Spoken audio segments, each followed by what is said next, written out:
அன்பு நேயர்களுக்கு இனிய வணக்கம். கன்னி ராசிக்கார நேயர்களுக்கு நம்ம இன்னைக்கு வீடியோ பதிவுக்கு முழுமையா போறதுக்கு முன்னாடி முருகரை மனதார வணங்கிட்டு வீடியோ பதிவுக்குள்ள போகலாங்க. ஓ முருகா போற்றி, ஓ முருகா போற்றி, ஓ முருகா போற்றி.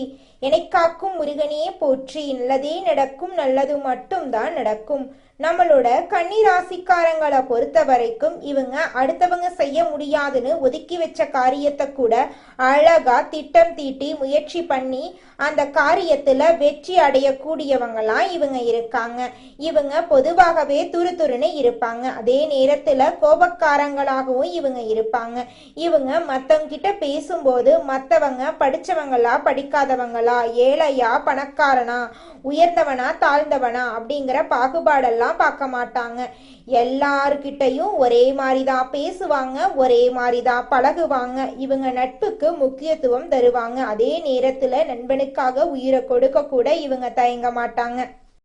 இப்பேற்பட்ட நற்குணங்களை கொண்ட கன்னி ராசிக்கார அன்பர்களே, எல்லாரும் நலமா இருக்கீங்களா?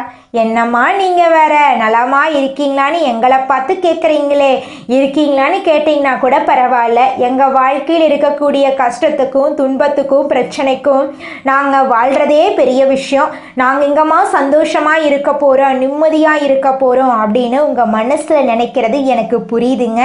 இனி வரக்கூடிய காலங்களில் இந்த மாதம் ஏற்படக்கூடிய கிரகநிலை மாற்றத்தின் மூலமாக உங்கள் வாழ்க்கையில் இருக்கக்கூடிய அனைத்து பிரச்சனைகளுக்கும் தீர்வு படிப்படியாக கிடைக்க போகுது. உங்க வாழ்க்கையில சந்தோஷம் நிலைச்சிருக்க போகுது. உங்களுடைய ஆசை கனவுகள் எல்லாமே நிறைவேற போகுது. உங்க வாழ்க்கையில இது நாள் வரைக்கும் தடைபட்ட அனைத்து காரியங்களுமே இந்த மாதம் ஏற்படக்கூடிய கிரகநிலை மாற்றத்தின் மூலமாக வெற்றிகரமா முடிய போகுதுங்க. குழந்தை பாக்கியம் இல்லாதவர்களுக்கு குழந்தை பாக்கியம் கிடைக்க போகுது. உங்க கையில பணப்புழக்கம் அதிக லெவல்ல இருக்க போகுது. உங்க குடும்பத்துல சந்தோஷம் நிலைச்சிருக்க போகுதுங்க.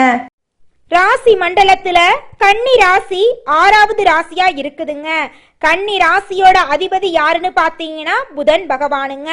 உத்திரம் 2, 3, 4ஆம் பாதங்க. அஸ்தம், சித்திரை 1, 2ஆம் பாதத்துல பிறந்தவங்க நம்மளோட கன்னி ராசியில பிறந்தவங்க. நம்மளோட கன்னி ராசிக்காரங்களுக்கு நட்பா இருக்கக்கூடியவங்க யாருன்னு பாத்தீங்கன்னா ரிஷபம், கடகம், மகரம். இவங்க எல்லாரும் நம்மளோட கன்னிராசிக்காரங்களுக்கு நட்பு ராசியா இருக்காங்க. கன்னிராசிக்காரங்க எப்போதுமே மகிழ்ச்சியா இருக்கிறதையே விரும்புவாங்க. அடுத்தவங்க செய்ய முடியாதுன்னு ஒதுக்கி வச்ச காரியத்தை கூட அழகா திட்டம் தீட்டி அந்த காரியத்துல வெற்றி அடையக்கூடியவங்களா இவங்க இருப்பாங்க. தன்னை தாழ்த்திக்கிட்டு தன்னை சூழ்ந்து இருக்கிறவங்கள உயர்த்தக்கூடிய உயர்ந்த எண்ணம் இவங்க கிட்ட இருக்குதுங்க. தன்னுடைய வாழ்க்கையில எவ்வளவு கஷ்டம் வந்தாலும் துளி கூட கவலைப்பட மாட்டாங்க. ஆனா தனக்கு நெருங்கிய ஒரு வாழ்க்கையில கஷ்டம் வந்துச்சுன்னா ஓடி போய் உதவி செய்வாங்க. 2026ஆம் ஆண்டுல எந்த ஒரு விஷயத்தையும் செய்ய மாட்டேன் என்று உறுதிமொழி எடுக்க வேண்டாங்க. ஏன்னா அதை நம்மால நிறைவேற்ற முடியாதுங்க. மாறாக நீங்க என்ன பண்ணணும் அப்படின்னு பாத்தீங்கன்னா காலத்தின் போக்குக்கு ஏற்ப மாறக்கூடிய உறுதிமொழிகளை ஏற்றுக்கொள்ளுங்க. ஜனவரி மாதத்தில் என்ன செய்ய வேண்டும், என்ன தேவை அப்படிங்கிறத நடைமுறை ரீதியா சிந்தியுங்க. மாறுகிறேன், திருந்துகிறேன் போன்ற உறுதிமொழிகளை எடுக்க வேண்டாங்க. ஒவ்வொரு மாதமும் என்ன நடத்த வேண்டும் என்று திட்டமிடுங்க. அதற்காக முயற்சி செய்யுங்க. பைக் வாங்க வேண்டும், நீட் தேர்வில் பாஸ் பண்ணணும், கார் வாங்கணும், திருமணம் ஆகணும், குழந்தை பாக்கியம் கிடைக்கணும், தொழில் தொடங்கணும் போன்ற கனவுகளை முடிவு செய்யுங்க. இந்த வருஷத்தோட ஆரம்பத்துல நான் மாறுகிறேன் என்று கனவு காணாதீங்க. அன்பை கட்டுக்குள் கொண்டு வர வேண்டுங்க. கடனை கட்டுக்குள் கொண்டு வர வேண்டுங்க. பாதுகாப்பை கட்டுக்குள் கொண்டு வர வேண்டுங்க. பாசத்தை கட்டுக்குள் கொண்டு வர வேண்டுங்க. கன்னி ராசி அன்பர்களுக்கு 2026 ஒரு சிறந்த ஆண்டாக இருக்குங்க. இது ஒரு 5 வருட திட்டம். இந்த காலகட்டத்தில் எதிர்பாராத சில விஷயங்களை ஹேண்டில் பண்ணணுங்க. 2026 ஒரு அடிப்படை ஆண்டாக வைத்து கொள்ளுங்க. கண்டக சனி, அஷ்டம சனி அப்படின்னு பயப்பட வேண்டாங்க. கடினமாக உழைத்தா வெற்றி நிச்சயமா உங்களுக்கு கிடைக்கும். கன்னிராசிக்காரங்க தன்னை நம்பக்கூடாது. உங்களை இந்த உலகத்துக்கு யார் அறிமுகப்படுத்தினாங்களோ அவர்களை நம்புங்க. குருவை நேசிக்கக்கூடிய வருடமாக உங்களுக்கு இந்த வருடம் அமைய போகுது. குரு மந்திரம் எல்லா கதவுகளையும் திறக்குங்க. உங்க வாழ்க்கையில இருக்கக்கூடிய அனைத்து துன்பங்களும் காணாம போயிருங்க. இரத்த சொந்தங்களிடம் ரொம்ப கவனமாயிருங்க. காலையில 6 மணிக்கு போன் அடித்து ஏன் வரவில்லை என்று கேட்பாங்க. உறவுகளுக்காக கடன் வாங்கக்கூடிய வாய்ப்பு ஏற்படுங்க. இந்த வருஷத்துல உறவுகளை கொஞ்சம் தள்ளி வைங்க. பண விஷயங்கள், கடன் அடைக்க பண வரவுகள் அதிகரிக்கும். ஜூன் மாசத்துக்கு பிறகு நல்ல பணவரவு இருக்கு. கெட்ட நட்பு வேண்டாங்க. நட்பை ரொம்ப கவனமா ஹேண்டில் பண்ணுங்க. கன்னிராசிக்காரங்க ஹனுமான் வழிபாடு செய்யறது சிறப்புங்க. நரசிம்மர் வழிபாடு பண்ணுங்க. கோர்ட்டு கேஸ் பிரச்சனைகள் எல்லாம் வெளியில போயிடும். திடீர் வெளிநாடு பயணங்கள் ஏற்படும். சொத்துக்கள் வாங்கக்கூடிய வாய்ப்புகள் ஏற்படும். ஒரு சொத்தை வித்துட்டு இன்னொரு சொத்து வாங்கக்கூடிய கட்டாயம் ஏற்படும். வாகனத்தை செக்அப் பண்ணி வச்சுக்கங்க.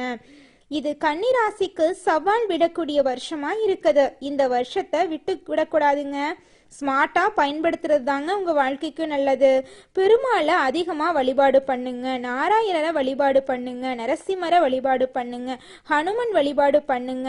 அரசியல்ல இருக்கிறவங்க எல்லாருமே உங்களுடைய அரசியல்ல உங்களுடைய பதவியை தக்க வச்சு கொள்றதுக்காக நீங்க உண்மையா உழைச்சா மட்டும்தாங்க உங்களுடைய பதவியை தக்க வச்சு கொள்ள முடியும். இது நாள் வரைக்கும் உங்களை வேண்டான்னு உதறி தள்ளிட்டு போன சொந்த பந்தங்கள் எல்லோருமே இனி வரக்கூடிய காலங்கள்ல உங்களை தேடி வரப்போறாங்க. உங்க குடும்பத்துல சுபகாரியங்கள் நடக்க போகுது. படிச்சு முடிச்சுட்டு வேலை தேடிட்டு இருக்க இளைஞர்களுக்கு படிப்புக்கும் தகுதிக்கும் ஏற்றாற் போல வேலையெல்லாம் கிடைக்க போகுதுங்க. உங்களை வேண்டான்னு உதறி தள்ளிட்டு போன சொந்த பந்தங்கள் எல்லோருமே இனி வரக்கூடிய காலங்கள்ல உங்களை தேடி வரப்போறாங்க. இந்த உலகத்துல யாருங்க கோடீஸ்வரன்? கோடி கோடியா பணம் வச்சிருக்கிறவங்களா, பிடிச்ச உணவுகளை சாப்பிட்றவங்களா, பிடிச்ச உறவுகள் கிட்ட பேசுறவங்களா? இதுல யாருமே கோடீஸ்வரன் கிடையாதுங்க. யார் ஒருத்தவங்க நோய் நொடி இல்லாம மனக்கவலை இல்லாம நிம்மதியா தூங்குறாங்களோ அவங்க தாங்க இந்த உலகத்திலேயே சிறந்த கோடீஸ்வரன். அப்பேற்பட்ட கோடீஸ்வரன் ஆகக்கூடிய யோகம் உங்களுக்கு இந்த மாதம் அமைஞ்சிருக்குதுங்க. உங்க வாழ்க்கையில இனி வரக்கூடிய காலங்கள்ல கவலை, கண்ணீர் அப்படிங்கிற பேச்சுக்கெல்லாம் துளி கூட இடம் கிடையாதுங்க. இது நாள் வரைக்கும் உங்களுடைய மனசில் இருந்த மனக்கவலைகள் எல்லாம் இனி வரக்கூடிய காலங்கள்ல காணாம போகுதுங்க. நீங்க சந்தோஷமான ஆரோக்கியமான வாழ்க்கைய இனி வரக்கூடிய காலங்கள்ல வாழ போறீங்க. உங்க வாழ்க்கையில சந்தோஷம் நிலைச்சிருக்க போகுதுங்க. நம்மளுடைய கன்னிராசிக்காரங்க வேலை, பேச்சு, பொறுப்பு எல்லாமே மிக கவனமா செய்வாங்க. வாழ்க்கையிலும் பணி இடத்திலும் ஒரு திட்டம் வைத்தே நடப்பாங்க. கொடுத்த வேலையை முழுமையாக செய்து முடிப்பாங்க. யார்கிட்டையும் பொய்யாக நடக்காம நேர்மையா இருப்பாங்க. சைலண்டா இருந்தாலும் உள்ளுக்குள்ள மிகவும் கேரிங்கா இருப்பாங்க. உணர்ச்சியை விட லாஜிக்கை பயன்படுத்துவாங்க. சூழல், வீடு, உடை நீட் கிளீனா வச்சிருப்பாங்க. தகுந்த இடத்துல மட்டும் பேசுவாங்க. ஆனா பேசுனா பாயிண்ட் வைஸ் பேசுவாங்க. செலவை கணக்கிட்டு செய்வாங்க. யாரையும் கஷ்டப்படுத்தாம நடந்துக்க முயற்சி பண்ணுவாங்க. நம்மளோட கன்னிராசிக்காரங்க இவங்களை பொறுத்த வரைக்கும் தன்னுடைய வாழ்க்கையில எவ்வளவு பிரச்சனை வந்தாலும் அதை பத்தி துளி கூட கவலைப்பட மாட்டாங்க.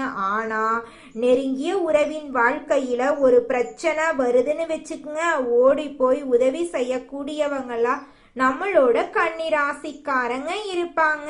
இவங்க இந்த காலகட்டத்துல புதுசா நிலம் வாங்க போறாங்க, வீடு கட்ட போறாங்க, நகை நட்டெல்லாம் வாங்க போறாங்க. நம்மளோட கன்னிராசிக்காரங்க குடும்பம், வேலை, உறவு எதிலும் கடமைய முதல்ல வைப்பாங்க. வாழ்க்கைய திட்டமிட்டு நடத்துவாங்க. வீடு, வேலையில நீட்டா பர்ஃபெக்டா வச்சிருவாங்க. வெளியில சாஃப்டா தெரிவாங்க. ஆனா உள்ளுக்குள்ள வலிமையான மனசுக்கு சொந்தக்காரங்களாம் இவங்க இருப்பாங்க. யாரையும் கஷ்டப்பட விட மாட்டாங்க. போலித்தனம் இவங்களுக்கு பிடிக்கவே பிடிக்காது. உண்மையானவங்க, நம்பிக்கையானவங்களாம் இவங்க இருப்பாங்க. உணர்ச்சியை காட்டிலும் லாஜிக்கா இவங்க நினைப்பாங்க. எல்லோர்கிட்டையும் மனம் விட்டு பேசுவாங்க. அழுது காட்ட மாட்டாங்க. அமைதியா இருந்து அனைத்து நிலைகளையும் கடந்து செல்லக்கூடியவங்களா இவங்க இருக்காங்க. குலதெய்வம் எங்கேயோ இருக்குது, என்னமோ இருக்குது அப்படிலாம் நீங்க நினைக்க வேண்டாங்க. நீங்க எங்கிருந்தாலும் ஒரு தீபம் ஏற்றி வச்சு அந்த தீப ஒளியில தெய்வங்கள் இருக்கிறாங்க அப்படின்னு நினைச்சு வழிபாடு செய்யுங்க. குலதெய்வமே தெரியாவிட்டாலும் வீட்டில் தீபம் ஏற்றி வச்சு ஏதாவது ஒரு நல்ல நாள்ல குலதெய்வத்தை நினைச்சு வழிபாடு செய்யுங்க. குலதெய்வ வழிபாடு குலம் காக்குங்க, குலம் தலைக்கும். முதல்ல குலதெய்வம், அப்புறம் இஷ்டப்பட்ட தெய்வம், அப்புறம் உங்களுக்கு விருப்பப்பட்ட தெய்வங்க. எந்த கோயிலுக்கு போனாலும் என்ன பண்ணாலும் ஏற்றமில்லை அப்படின்னு நீங்க சொல்லுவீங்க. தினமும் எந்திரிச்ச உடனே சூரிய பகவானை நமஸ்காரம் பண்ணுங்க. அவங்களுடைய அனுகிரகம் இருந்தா போதும். மற்ற கிரகங்கள் எல்லாம் சாதகமா இல்லைனா கூட பரவாயில்ல, அந்த சூரியனுடைய பிரகாசம் உங்க வாழ்க்கையவே பிரகாசமா மாத்திருங்க. அந்த வெளிச்சம் உங்களை வந்து சேருங்க. உங்க வாழ்க்கையில் இருக்கக்கூடிய கண்ணீரெல்லாம் கரைஞ்சு போயிருங்க. நல்லதே நடக்கும், நல்லது மட்டும்தான் நடக்கும். நன்றி, வணக்கம்.